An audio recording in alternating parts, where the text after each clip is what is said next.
മുഖ്യമന്ത്രി പിണറായി വിജയന്റെ മകൻ വിവേക് കിരണന്റെ ഗുരുവായൂർ ക്ഷേത്ര സന്ദർശനവുമായി ബന്ധപ്പെട്ട ചർച്ചകൾ സജീവമാണ് സോഷ്യൽ മീഡിയയിൽ.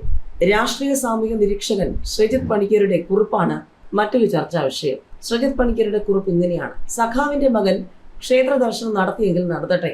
സഖാവിന്റെ വൈരുദ്ധ്യാത്മക ഭൗതികവാദത്തിന് അദ്ദേഹത്തിന്റെ കുടുംബത്തിൽ ഒരു സ്വാധീനവും ഇല്ലെന്നത് ആ പ്രത്യയശാസ്ത്രത്തിന്റെ പരാജയമല്ലേ? സഖാവ് നാടൊട്ടുക്ക് കമ്മ്യൂണിസ്റ്റ് ആശയം പറഞ്ഞു നടക്കുമ്പോഴാണ് അദ്ദേഹത്തിന്റെ കുടുംബം കേരളത്തിലെയും തമിഴ്നാട്ടിലെയും പ്രധാന ക്ഷേത്രങ്ങളിൽ ദർശനം നടത്തുന്നത്. കുടുംബാംഗങ്ങളെ അദ്ദേഹം തന്റെ വഴിക്ക് കൊണ്ടുവരണമായിരുന്നു എന്നുള്ള അഭിപ്രായമൊന്നും എനിക്കില്ല. എല്ലാവരും വ്യത്യസ്ത തീരുമാനങ്ങളുള്ള വ്യക്തികളുമാണ്. എങ്കിലും ഏറ്റവും പ്രമുഖനായ കമ്മ്യൂണിസ്റ്റ് നേതാവിന്റെ അടിസ്ഥാന ആശയങ്ങൾക്ക് അദ്ദേഹത്തിന്റെ കുടുംബത്തിൽ സ്വീകാര്യത ഇല്ലെന്നതും കുടുംബാംഗങ്ങളിൽ അല്പം പോലും സ്വാധീനം ചെലുത്താൻ അതിന് കഴിഞ്ഞില്ലെന്നതും ചെറിയ കാര്യമല്ല.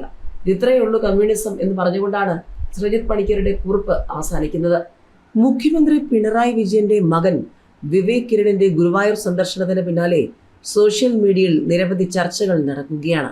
ചില പേജുകളിൽ ഈ വിഷയത്തെ അനുകൂലിച്ചും പ്രതികൂലിച്ചുമൊക്കെ ചർച്ചകൾ നടക്കുന്നുണ്ട്. അതേസമയം ഗുരുവായൂർ ദർശനം വിവരം ചോർന്നതിൽ CPM-ന് ഞെട്ടൽ, പാർട്ടി അന്വേഷണത്തിന് സാധ്യത എന്ന ചർച്ചകളുമുണ്ട്. മുഖ്യമന്ത്രി പിണറായി വിജയന്റെ മകൻ വിവേക് കിരൺ ഗുരുവായൂർ ക്ഷേത്രത്തിൽ ദർശനം നടത്തിയ വിവരം പുറത്തായതിൽ CPM കേന്ദ്രങ്ങളിൽ കടുത്ത അതൃപ്തി. അതീവ രഹസ്യമായി വച്ചിരുന്ന സന്ദർശന വിവരം എങ്ങനെ മാധ്യമങ്ങൾ അറിഞ്ഞു എന്നതിനെക്കുറിച്ച് പാർട്ടി അന്വേഷണം നടത്തിയേക്കും. പൊതുവെ അധികമാരും തിരിച്ചറിയാത്ത വിവേകിനെ ലക്ഷ്യം വെച്ച് ക്യാമറകൾ എത്തിയത് ആസൂത്രിതമാണെന്ന സംശയം ശക്തമാണ്. തിങ്കളാഴ്ച വൈകിട്ടായിരുന്നു കുടുംബസമേതം വിവേക് കിരൺ ദർശനത്തിനെത്തിയത്. ദേവസ്വം അഡ്മിനിസ്ട്രേറ്റർ OB അരുൺകുമാർ ഇവർക്കൊപ്പം ഉണ്ടായിരുന്നു.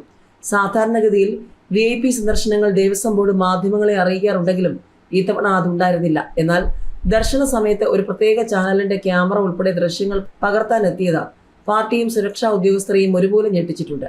മുഖ്യമന്ത്രിയുടെ മകനെ കണ്ടാൽ പെട്ടെന്ന് തിരിച്ചറിയാൻ പ്രയാസമായിരിക്കെ കൃത്യസമയത്ത് ദൃശ്യങ്ങൾ പകർത്താൻ മാധ്യമപ്രവർത്തകർ എത്തിയത് വിവരം ബോധപൂർവം ചോർത്തി നൽകിയതാണെന്ന സൂചനയാണ് നൽകുന്നത്. ദേവസ്വം ബോർഡിലെ ഉദ്യോഗസ്ഥരിലേക്കോ പ്രാദേശിക പാർട്ടി കേന്ദ്രങ്ങളിലേക്കോ ആണ് സംശയത്തിന്റെ നിഴൽ നീളുന്നത്. ചില മാധ്യമങ്ങൾ ഉൾപ്പെടെയുള്ള ടീം ദൃശ്യങ്ങൾ പകർത്താൻ എത്തിയത് CPM നേതൃത്വത്തെ പ്രകോപിപ്പിച്ചിട്ടുണ്ട്. ക്ഷേത്രത്തിന് മുന്നിൽ ദൃശ്യങ്ങൾ പകർത്തിയ പ്രാദേശിക മാധ്യമ പ്രവർത്തകരെ ദേവസ്വം ജീവനക്കാർ തടഞ്ഞു. ദൃശ്യങ്ങൾ ഉടൻ ഡിലീറ്റ് ചെയ്യാൻ ആവശ്യപ്പെടുകയും മാധ്യമപ്രവർത്തകരെ പിടിച്ചു തള്ളുകയും ചെയ്തത് സംഘർഷാവസ്ഥ സൃഷ്ടിച്ചു. ക്ഷേത്ര പരിസരത്ത് വീഡിയോ ചിത്രീകരണത്തിന് കോടതിയുടെ കർശന വിലക്കുണ്ടെന്നും അത് ലംഘിച്ചതിനാലാണ് ദൃശ്യങ്ങൾ നീക്കം ചെയ്യിച്ചതെന്നുമാണ് ദേവസ്വം അധികൃതരുടെ ഔദ്യോഗിക വിശദീകരണം.